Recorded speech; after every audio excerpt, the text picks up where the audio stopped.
Gente, dessa vez eu vou só fazer a leitura e explicar o que está no texto, porque daí tem muito videozinho, tá? Que vai explicar tudo o que está aqui. Arte renascentista. Renascimento, claro, é o termo utilizado para a arte, o período desenvolvido pela civilização europeia entre os anos de 1300 e 1650. Vejam, 1300 ainda era período gótico. Então, o gótico e o renascimento, eles vão conviver na mesma época. O que vai mudar? É considerado renascentista, já vai buscar inspiração lá na cultura da antiguidade clássica greco-romana.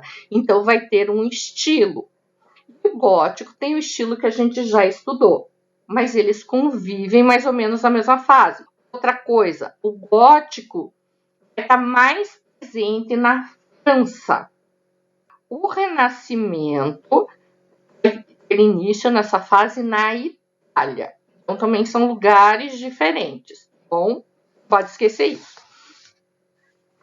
Esse termo é utilizado porque, nesse período, a Europa começa a reviver os ideais da cultura greco-romana. A arte clássica, que é aquela arte idealizada, que buscava a perfeição. Não que o interesse por essa cultura tenha deixado de existir na Idade Média. Porém, durante o Renascimento, esse interesse foi ainda maior.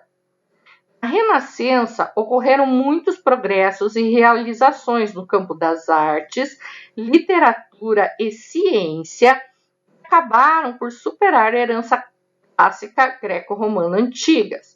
Então, vejam, se inspirava na arte greco-romana, mas foram feitas descobertas tecnológicas novas que fizessem com que essa arte fosse além ainda da arte antiga greco-romana.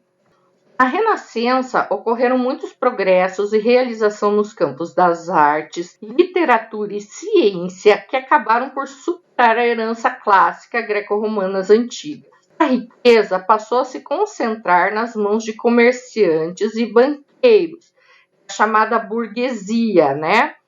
E é nesse clima que surgem os mecenas. Mecenas eram as pessoas que financiavam a produção artística lá na época do Renascimento, do Barroco também. A família de mecenas mais conhecida desta época são os Medici, da Itália. Eram muito ricos, gente. Eles eram joalheiros, banqueiros, e eles vão financiar muito da arte renascentista que a gente tem até hoje. O ideal do humanismo, ou seja, o ser humano, né, como o mais importante do mundo, foi sem dúvida o móvel desse progresso e tornou-se o próprio espírito do Renascimento, segundo a Graça Proença. Teve como um de seus motivos principais a valorização do homem, antropocentrismo, da natureza em oposição ao divino e sobrenatural, que eram os conceitos básicos da cultura europeia medieval. Seus principais valores eram a racionalidade, ou seja, o raciocínio, o que é lógico, e a dignidade do ser humano. Mesmo assim, nessa época ainda se acreditava que a Terra era o centro do universo e que o centro das atenções do homem deveria estar em Deus, que é o teocentrismo. Teu quer dizer Deus, centrismo centro, então Deus como centro de todas as coisas. Por isso, quando Nicolau Copérnico, que viveu entre 1473 e 1543, apresentou sua teoria sobre o heliocentrismo, que seria a teoria da Terra girando em torno do Sol, esse foi perseguido pela Inquisição. Por sinal, estava na moda na Europa naquela época. Teve que negar sua descoberta para não ser queimado vivo. Aqui está errado, tá? Eu vou arrumar já no texto de vocês. Terra girando em torno do Sol. Galileu Galilei, entre 1564 e 1642, foi a vida dele, que viveu na Itália. Nessa época, desenvolveu e testou métodos científicos de análise e comprovação experimental. Ou seja, ele não só teorizava, ele fazia experimentos que conseguiam comprovar suas teorias. E também foi nesse período que a pólvora surgiu na China como remédio, começou a ser usada na Europa como arma de guerra. É importante lembrar que a chegada dos europeus às Américas se deu também nesse período, graças ao grande avanço tecnológico que estava a ocorrer na época, também influenciou as chamadas grandes navegações. O Brasil foi descoberto, ou melhor, foi encontrado por Pedro Álvares Cabral em 1500. A gente estava no auge do Renascimento aí. A imprensa foi inventada por Gutenberg, que viveu entre 1400 e 1468. Ele criou a imprensa em 1448, o que desencadeou um grande avanço tecnológico, já vista a proliferação do conhecimento. Lembrem que lá na Idade Média, tudo era copiado à mão. Gutenberg conheceu a xilogravura surgida na China, teve a ideia de fazer as letrinhas em metal e fazer como se fosse um grande carimbo, tá? Com as páginas da Bíblia. A Bíblia foi o primeiro livro publicado. E daí isso propiciou, gente, tivesse uma velocidade muito maior a cópia dos livros, tá? O que incentivou o desenvolvimento da leitura, do conhecimento da escrita. Arquitetura. O objetivo principal da arquitetura era criar espaços compreensíveis de todos os ângulos visuais, que fossem resultantes da proporção entre todas as partes do edifício. Isso enfatiza a simetria e a regularidade geométrica. Então, vai ser tudo encaixadinho no seu lugar. Eu, particularmente, gosto mais da arquitetura gótica, mas não posso negar que a arquitetura renascentista também é muito bonita. Para que a organização visual fique evidente, são feitos arranjos ordenados de colunas sempre dispostas, sabe, de um jeito dentro de muita ordem. Pilastras, é isso aqui, ó, pilastra vai ser essa coluna em relevo. Na verdade, ela não é uma coluna, ela faz parte da sustentação da parede, tá? Mas daí você deixa ela decoradinha, em relevo, aparecendo, é uma pilastra. E lintéis, lintel é essa peça aqui, ó, pode ser lintel ou dindel, essa peça retangular que tem de acabamento em porta ou janela, além de usar muitos arcos semicirculares, ó, o arco semicircular, ó, em forma de arco pleno e não do arco ogival que tinha pontinha igual no gótico. Ele dá a chamada volta perfeita, por quê? Porque tem 180 graus a volta. E cúpula, o que é a cúpula? Aquele teto, que tem a forma de meia bola, tá bom? Meia laranja, a metade de uma esfera. Desta forma, a ideia de superar o ideal de infinitude do espaço das construções góticas, pois a ocupação do espaço pelo edifício passa a se basear em relações matemáticas estabelecidas de tal forma que o observador possa compreender sua organização de qualquer ponto em que se coloque. Gente, desculpa, esqueci de falar daqui, ó. Aqui a colocação das colunas, ó, em espaços regulares. Qual que é a diferença da coluna para pilastra? A coluna, ó, ela tá sozinha para sustentar. A pilastra é como se fosse uma coluna, só que ela tá junto com a parede, mas ela fica aparente. Filippo Brunelleschi, que viveu entre 1377 e 1443, foi o primeiro que projetou esse tipo de edifícios. Ele foi um artista completo, pintor, escultor e arquiteto, além de dominar conhecimentos de matemática, geometria e ser grande conhecedor da poesia de Dante Alighieri. Dante Alighieri é quem escreveu a Divina Comédia. Se quiserem saber mais, pesquisem sobre o assunto. Mas para vocês terem uma ideia da importância disso, a ideia de purgatório que a gente tem na cabeça lá, depois do julgamento final, você vai para o purgatório, tal, para depois ir para o céu, vem desse livro do Dante Alighieri. Então, é bem importante. Suas principais construções foram cúpula, a Catedral de Florença, ou Igreja de Santa Maria del Fiore, o Hospital dos Inocentes e a Capela Pazzi. Aqui, ó, gente, a Igreja de Santa Maria del Fiore, a cúpula aqui, ó, foi projeto do Filippo Brunelleschi.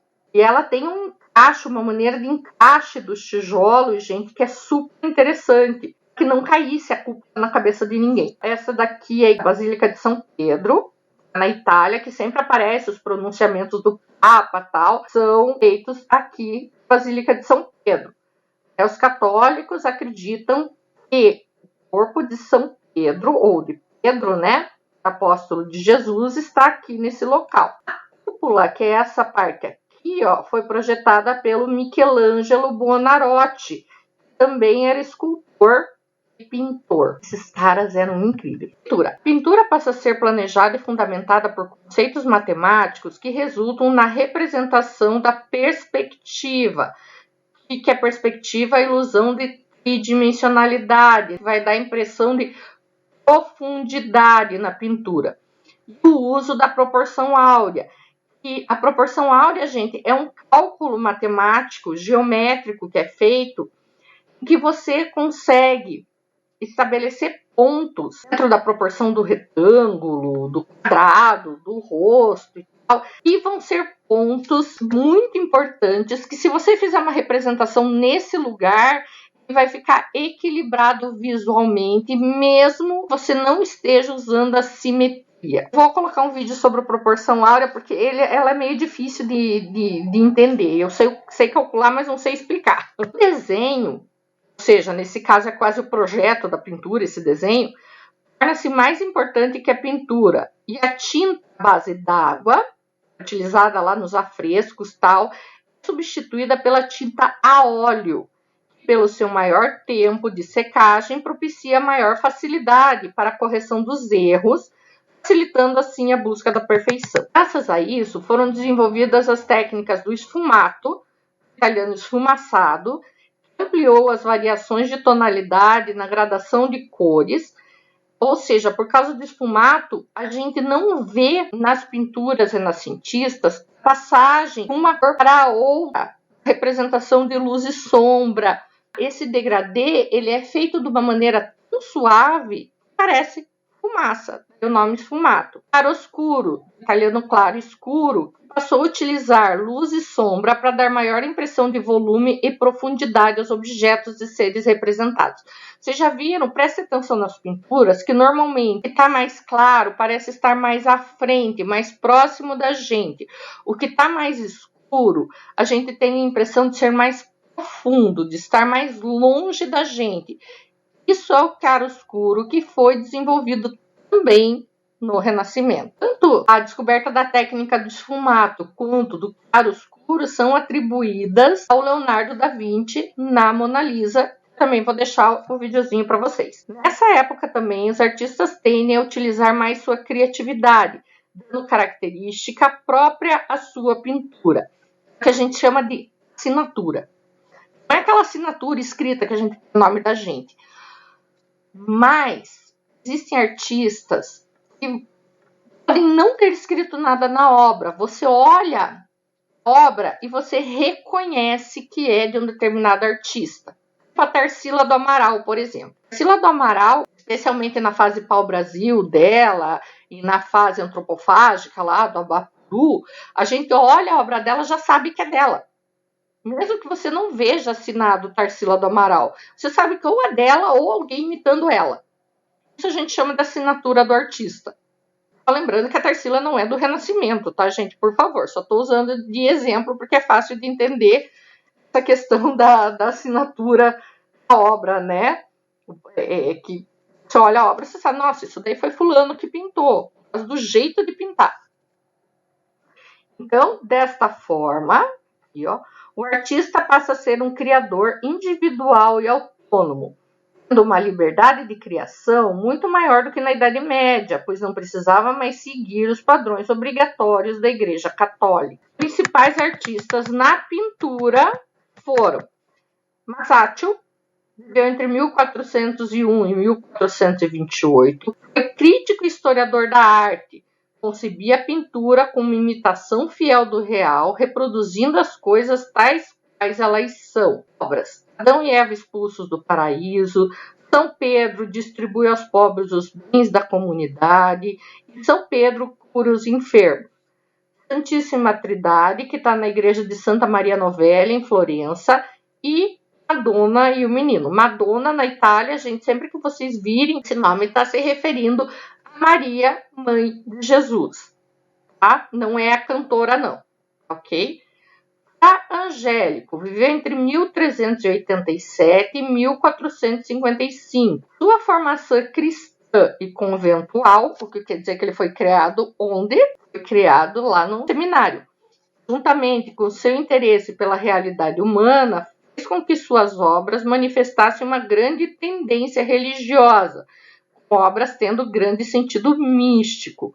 Obras Juízo Final, Posição e a Anunciação. Paolo Uccello. Estão vendo que a pronúncia é bem diferente, né, gente? Por quê? Porque era italiano. Viveu entre 1397 e 1475.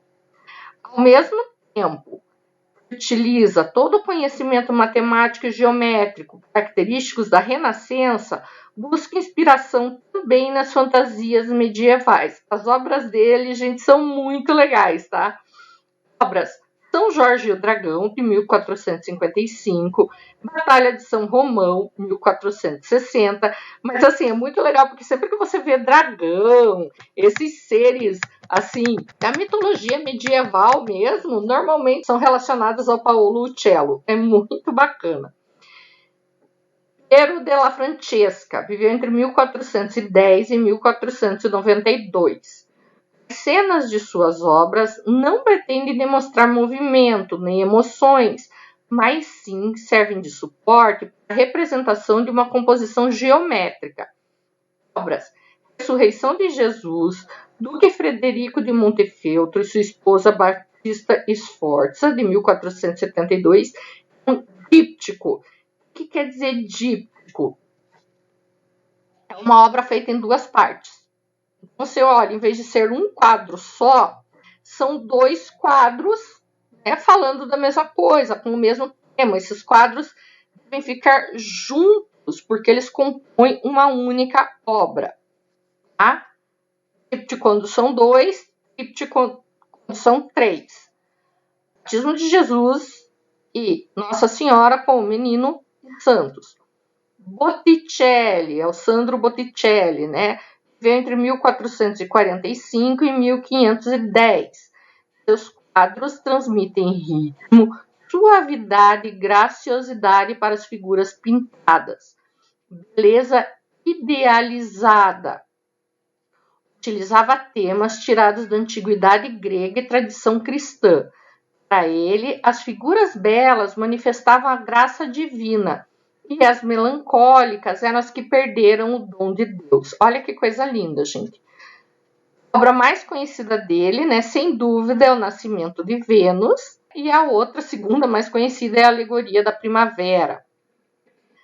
Leonardo da Vinci, 1452 a 1519. O gênio dos gênios, gente. A ciência, a arte. O cara não é desse mundo. Vou deixar muita coisa dele para vocês ali. Interesse por urbanismo, anatomia, geometria e artes, sendo que em suas obras impressiona todo o conhecimento matemático. Obras Santa Ceia, está no convento de Santa Maria della Grazie, em Milão, na Itália. Anunciação, Gioconda e Santana, A Virgem e o Menino, A Virgem dos Rochedos. Eu não pus aqui, mas ele desenhou, né? Ele criou a obra mais conhecida, mais copiada e mais releituras até hoje, que é a Mona Lisa. Além de mais de 4.000 desenhos e estudos de anatomia. Era incrível, gente. Aqui, ó, a gente tem o Nascimento da Vênus, do Botticelli. Tá? E isso eu vou deixar um monte de vídeo para vocês falando, gente. E aqui ela, a Mona Lisa. Michelangelo, veja, ele já apareceu na arquitetura, agora o cara está aqui na pintura e ainda vai aparecer na escultura. Viveu entre 1475 e 1564. Buscava em suas obras o ideal grego de beleza, o equilíbrio das formas. Obras da pintura. Pintura do teto da Capela Sistina no Vaticano, onde retratou cenas do Antigo Testamento. Ele também pintou a parede da Capela Sistina, em que ele representou a obra O Juízo Final. Mais do que pintor, Michelangelo foi possivelmente o maior escultor do Renascimento. Sem contar, gente, essa pintura que ele fez, Capela Sistina, é considerada como precursora, ou seja, algo que vem antes e inspira, tá? O período barroco vem na sequência aí, ok, gente? Então, aqui, ó, no interior da Capela Sistina, deixei em preto e branco, porque vocês sabem que eu costumo imprimir essa apostila, né, gente? Aqui, a pintura mais conhecida do teto, tá? Que hoje se chama A Criação de Adão, vai mostrar o momento em que Deus dá o toque de vida ao Adão. Até aqui ele era barro. Quando Deus toca o dedo de Adão, ele ganha vida e se torna humano. Então, gente, é maravilhosa essa pintura. E fica a 20 metros de altura, gente. Ah, imagine vocês lá, né, no século XV, sentado num monte de andaime de madeira, pintando, é um afresco, tá? Então tinha que fazer aquele negócio de lá no teto, passar o reboco, daí argamassa, enquanto estava úmida, fazer a pintura, gente. É uma coisa extraordinária. Rafael Sanzio, ou Raffaello Sanzio, viveu entre 1483 e 1520. É considerado o pintor da Renascença que maior desenvolveu os ideais clássicos de beleza, harmonia e regularidade de formas e cores, sempre de acordo com uma simetria equilibrada, evitando excessos de detalhes e decorativismo, expressando sempre de forma clara e simples os temas dos quais se interessou. As principais obras dele: a Libertação de São Pedro, a Transfiguração e esta que está aqui, que é a Escola de Atenas. Também vou deixar o vídeo explicando essa maravilha. Escultura. As esculturas são bastante semelhantes às do período grego antigo, com formas idealizadas e com movimento. Principais escultores: Andrea del Verrocchio, viveu entre 1435 e 1488. Trabalhou inicialmente em ourivesaria. O que é isso, gente? Joalheria. Ourives é a pessoa que mexe com aquele metal precioso chamado ouro. E ourives não deixa de ser um escultor, né? Porque se a gente olhar um anel, um brinco, uma pulseira, são pequenas esculturas. Só que em vez da gente colocar para decorar a casa, a gente põe para decorar a gente mesmo. Então, inicialmente ele era ourives e, claro, acabou influenciando sua escultura. Principais obras: Monumento Equestre a Colleone, que está em Veneza, e Davi, que está em Florença. É importante dizer que as estátuas equestres, que são estátuas que representam cavalos, deixaram de ser feitas na Idade Média, tá, gente? Elas eram feitas lá na Antiguidade, tem bastante de Roma, principalmente. Não foram feitas durante a Idade Média, voltaram a ser feitas na Renascença, sendo que a primeira da Renascença é essa aqui, ó, a Estátua Equestre de Guatemala, que foi feita pelo grande Donatello. Viveu entre 1386 e 1431. Foi o maior escultor do seu tempo. Porque depois ele foi superado pelo Michelangelo. Procurava encarar o corpo humano de um modo semelhante ao da Antiguidade Clássica, seguindo o grande movimento de suas obras. Principais obras: Profeta, que é o Zuccone, o Festim de Herodes, Davi, que está aqui, ó, Maria Madalena, São Jorge matando o dragão, aqui, Estátua Equestre de Guatemala. Ai, gente, muito legal, porque o Renascimento é a época das 4 tartarugas ninjas, isso vocês não podem esquecer. 4 nomes de artista do Renascimento. Rafael, Michelangelo, Leonardo, Donatello, as 4 tartarugas ninjas. Michelangelo, de novo, apareceu na arquitetura, apareceu na pintura, e agora estamos na escultura, que era o que ele se considerava, ele se intitulava escultor. Foi o maior escultor do Renascimento. Na escultura, suas principais obras são Davi, essa aqui, ó, a gente tem 4,30 metros de altura. Quando eu fui para a Europa, em 2006, eu vi essa obra ao vivo. Gente, ela é muito linda, muito legal. O Crepúsculo e a Aurora, Dia e Noite, Moisés, aqui, ó. Esse Moisés, gente, dizem que quando ele terminou, ele deu um tapinha na perna dele e falou assim, fala, quer dizer, fala, porque ele achou assim, um realista que podia falar e sair andando, né? Tipo, ficou igual uma pessoa. Aqui, gente, maravilhosa, tá lá na Basílica de São Pedro, a Pietà, que é Maria, Cristo já morto no seu colo, né? Pietà, piedade. Sempre que a gente vê escultura com o nome de Pietà, tá falando disso, de Maria, Cristo morto em seus braços. Gente, essas esculturas são em mármore. E o Michelangelo, gente, era tão doido que ele ia junto para a pedreira tirar o mármore. Ele não queria qualquer pedaço de pedra, entendeu? Era o mármore que ele queria, do jeito que ele queria. E ele também dizia que a obra já estava na pedra. Ele só mostrava. É muito fofo. É uma pessoa assim muito humilde falar isso, com essas maravilhas que ele fez. E ele era super religioso, gente. Tem mais essa ainda. Tinha uma fé assim em Deus muito grande, do jeito dele, né? Brigava com o Papa de vez em quando, tal. Mas é um cara, uma personalidade incrível também.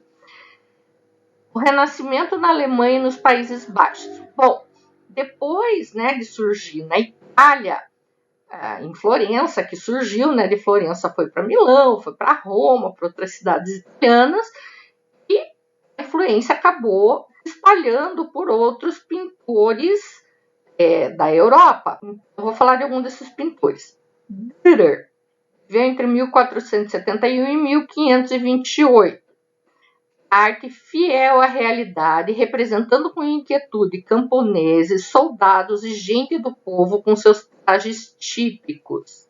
Era também desenhista e gravador, ou seja, ele também mexia com gravura e era excelente gravador, gente. Obras, o retrato de Oswald Crell, Morsa, etc. Gente, olha essa gravura aqui, ó, se chama Melancolia. Olha a cara de tédio dessa pessoa. Ai, gente, é muito legal. Tem os 4 Cavaleiros do Apocalipse. Também, a obra dele é muito legal. Autorretrato que mostra que ele era um homem bem apessoado, né? Aqui o retrato de Oswald Crell. Hans Holbein, 1498 a 1543. Retratava com realismo tranquilo personalidades políticas, financeiras e intelectuais da Inglaterra e Países Baixos. Principal obra, o retrato de Erasmo de Roterdã. Esse outro também é incrível, gente. Hieronymus Bosch, 1450 a 1516. Fazia pintura rica em símbolos da astrologia, da alquimia e da magia, conhecidas no final da Idade Média. Também vou deixar vídeo dele. Esta obra aqui, gente, se chama O Jardim das Delícias. É um tríptico, que é uma obra em 3 partes. Esta parte representa o céu, o paraíso. Esta parte representa aqui onde nós estamos. E esta parte representa o inferno. Eu vou deixar vídeo falando dela, não vou nem começar a comentar porque é muita coisa. Tem mais, se você fechar, isso aqui são 2 portinhas. Se você fechar aqui atrás dessa parte e atrás dessa, também tem desenho. Muito legal, gente. Esses caras eram realmente geniais. E eu não coloquei aqui, mas também vou deixar para vocês obra de um outro mestre chamado Arcimboldo. O Arcimboldo, gente, ele fazia pinturas no Renascimento, são muito atuais, sabe? Então, era tão diferente a pintura dele que ele nem é citado como pintor renascentista, porque era uma coisa que tinha característica das obras dele mesmo. Não tem muito como encaixar no Renascimento, que era muito diferente a obra dele. Vou deixar também. Então, assim, pessoal, assistam os vídeos gerais do Renascimento, que vão falar do contexto dos artistas principais. Esse vocês vão precisar, vai ajudar vocês a responder o formulário, que vale a metade da nota de atividade do trimestre. Fora isso, gente, vou deixar disponível vídeos sobre a vida e obra de cada um desses artistas, mais ainda um do Arcimboldo. Vocês não precisam assistir agora, tá? Mas assistam um dia quando vocês tiverem tempo, pode ser nas férias. Eu não vou cobrar isso na prova, mas é um conhecimento muito rico e são obras maravilhosas, gente. Então, eu deixo os endereços do site para vocês. Baixem esse arquivo no celular e quando vocês tiverem um tempinho, tal, vai lá no arquivo, clica no link e vai ver a história do artista, gente, que vale muito a pena. Esse pessoal do Renascimento é muito legal. O ano que vem a gente já começa com Barroco, provavelmente. Então, aproveitem bem esse vídeo.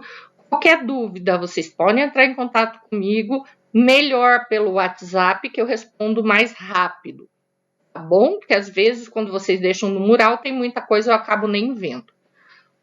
Um beijinho, façam todas as avaliações e nos vemos no 8º.